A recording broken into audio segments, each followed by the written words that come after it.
Welcome back to Underrated Moments. I'm Lim, the writer and today's host. Before we get going, I wanted to remind you we're holding a 10,000 subscriber giveaway.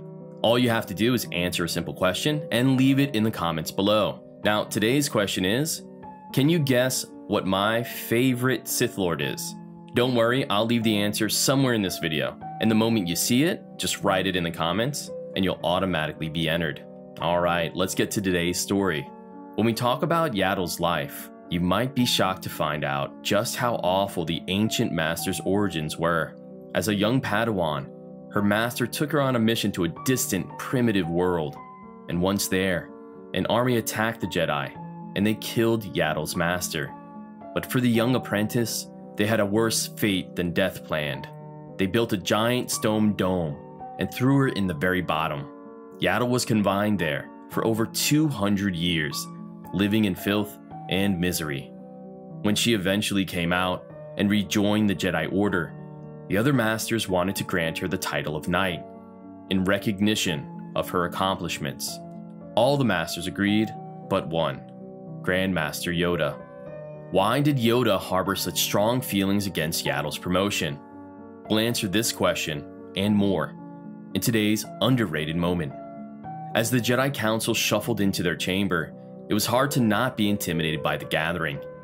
The most powerful warriors in the entire galaxy were collected right here, and as Yaddle, who had just returned from over 200 years of confinement on a distant world called Koba, prepared for the meeting, she felt oddly at ease. Even though Grandmaster Yoda, the idol of every youngling, wanted to refuse her the title of Jedi Knight, Yaddle wasn't really bothered. She followed the living force. She would accept the outcome of the council's debate, whatever it may be. Still, you say this one is ready? Yoda said, as he pointed his words to Evan Piel, who sat on the other side of the circle. I say she is not. Evan and Yoda had been through the same ring of arguments all morning, and neither side was changing.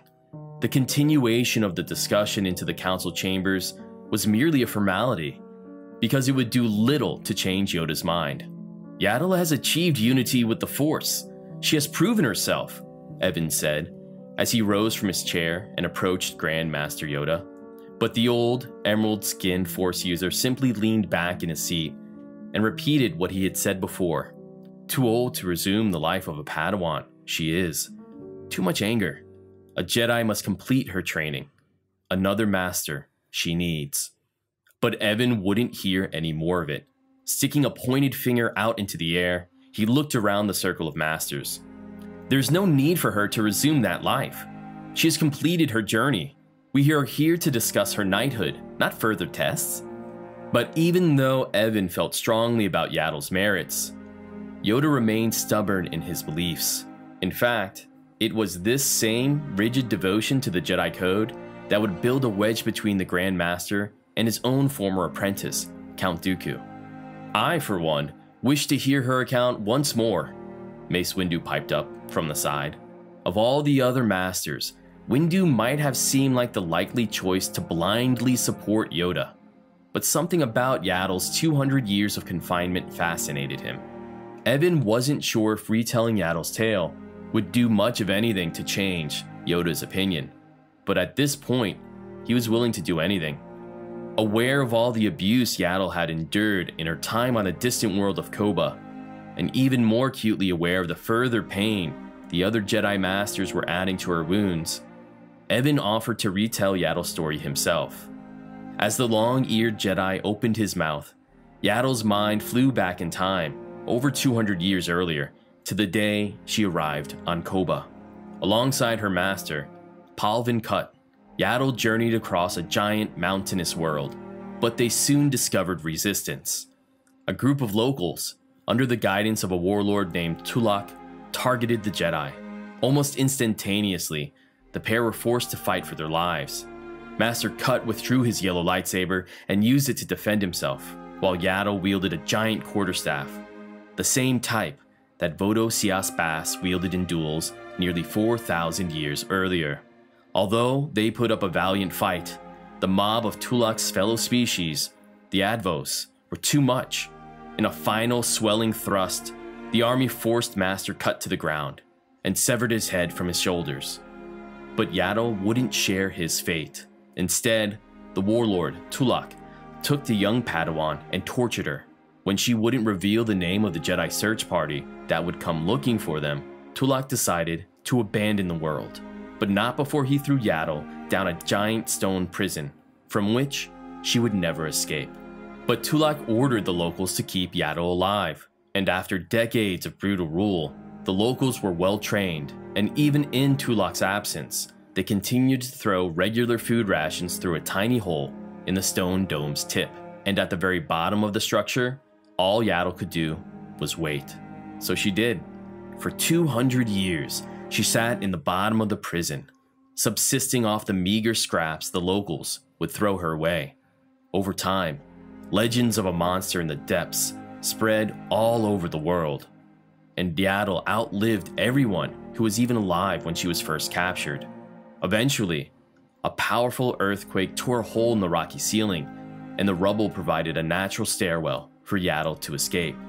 Over the 2 centuries in solitude, Yaddle had figured out how to master the Force all by herself, and when she emerged to find the locals of Koba were still living in horrible conditions, thanks to Tulak's devastation centuries earlier, she felt overwhelmed with pity.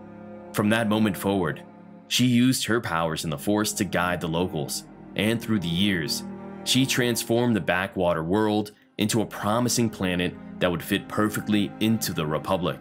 Even after Tulak's descendants returned to the world and tried to extract slaves, Yaddle rose to defend them. She wasn't a Padawan anymore. With a powerful strike of her quarterstaff, the woman who could have been a Jedi Master used the weapon to kill the invaders once and for all. This was the story that Master Evan retold to the other council members. As they listened, it seemed that all were moved by Yaddle's tale. And when it was time for Yoda to speak, he only offered a simple phrase: doubt I will always have. Strict Jedi tradition, this is not. But the path to the dark side is not one Yaddle will travel, I think. The council speaks with many voices, and I am but one, Yoda said before he rested his hand on Yaddle's shoulder.